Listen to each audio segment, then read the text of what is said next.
یہ صرف ہندو کی بات نہیں ہے، کرسچن ہو، یہودی ہو، مسلمان ہو، ان کو اگر بتاؤ تو کہتے ہیں ہمارے دل میں آلریڈی گاڈ ہے۔ سب یہی سمجھتے ہیں۔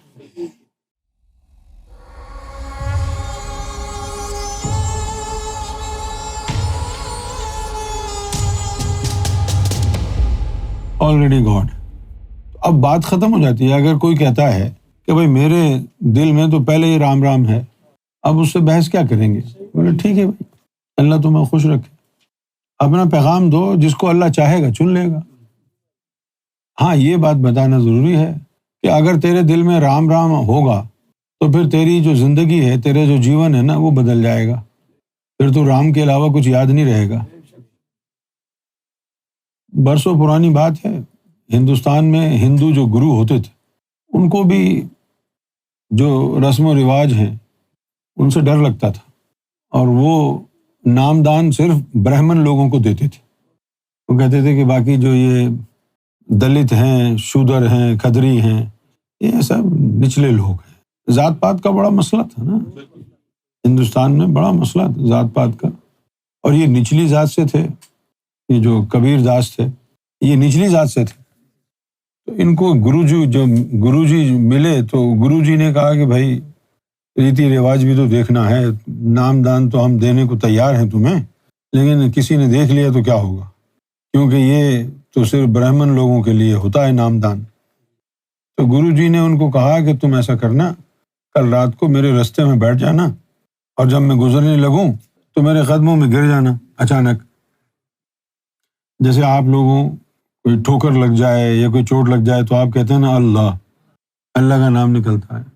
اسی طرح گرو جی نے کہا کہ جب تم کو ٹھوکر لگے گی تو میرے منہ سے نکلے گا ہائے رام، ہے رام، تو وہ تمہارے لیے نامدان ہوگا۔ کبیر داس وہی راستے میں بیٹھ گئے، جیسے ہی گرو جی آگے بڑھنے لگے وہ ان کے قدموں میں گر گئے۔ گرو جی کے ایز پلانڈ گرو جی کے منہ سے نکلا ہے رام، وہ نامدان کبیر داس کے من میں چلا گیا۔ وہاں سے پھر اس میں بدلاؤ آیا۔ انہوں نے کہا بھی ہے نا، پوتھی پڑھ پڑھ جگ موا، پنڈت بہا نہ کوئی، ڈھائی اکشرا پریم کے، پڑھے سو پنڈت ہوئے۔ یہ جو محبت کی باتیں ہیں، دل کی باتیں ہیں، ان سے آدمی بھگوان سے ملتا ہے۔ دل کا پاک صاف ہونا، دل کا پوتر ہونا بڑا ضروری ہے۔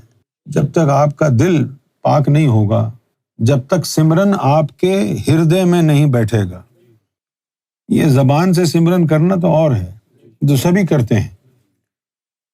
جو بھگوان کا پیارا ہوتا ہے تو بھگوان اس کو ایسا سمرن دے دیتا ہے کہ وہ سوتا رہے، جاگتا رہے، کام میں رہے، لوگوں سے باتیں کرتا رہے، اس کا من بھگوان میں جڑا ہے۔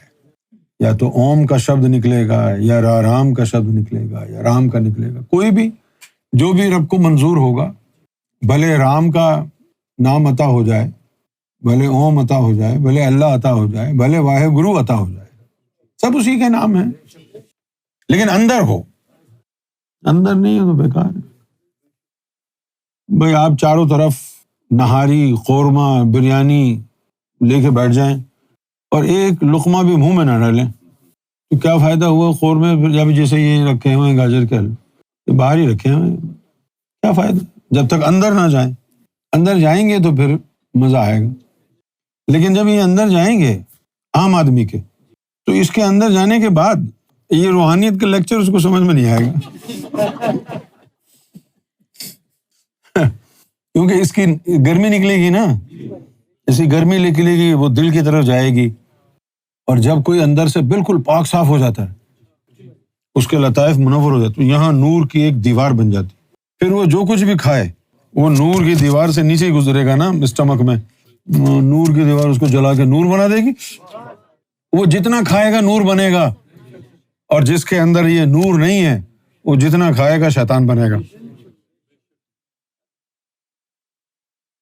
ابھی جتنے بڑے بڑے لوگ گزرے تھے، ولی گزرے تھے، جو کھانے پینے کا بڑا احتیاط کرتے تھے، وہ اس لیے احتیاط کرتے تھے نا، ان کے اندر نور کا سمندر نہیں تھا، ان کو ڈر تھا کہ یہ جو جائے گی چیز، اس سے جو ہے میری روحانیت میں کمی واقع ہو، اس لیے انہوں نے پرہیز کیا، کرنا پڑا ان کو پرہیز۔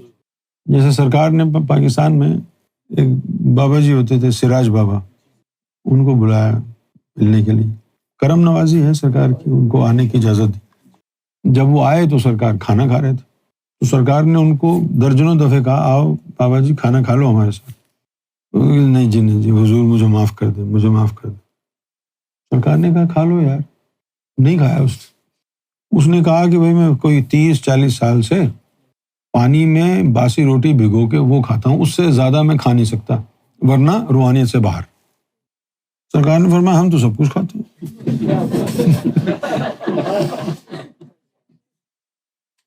اس لیے لوگوں کے ذہن خراب ہو گئے۔ کچھ فقیر ایسے گزرے جو کہ فاقہ کشی کرتے تھے، کوئی غنا والا فقیر آیا اس نے خوب کھایا، لوگوں نے کہا نہیں یہ فقیر ہی نہیں ہو سکتا، یہ تو خوب کھاتا ہے۔ لوگوں کو یہ نہیں پتہ فقر کی اقسام ہے، کوئی فقر والا فقر ہے اور کوئی فقر غنا والا ہے۔ خاص طور پر جو ڈیوٹی والا ہوگا، ڈیوٹی والے کا فقر غنا والا ہونا چاہیے۔ پوچھو کیسے؟ اگر وہ ڈیوٹی والا بیچارہ روز فاقے کرے گا تو کس کو مشن بتائے گا؟ وہ فاقوں کے اندر ہی نڈال بیٹھا ہوگا، اسے پوچھیں گے پیر صاحب کی حال ہے، اوے چپ ہو جاؤ،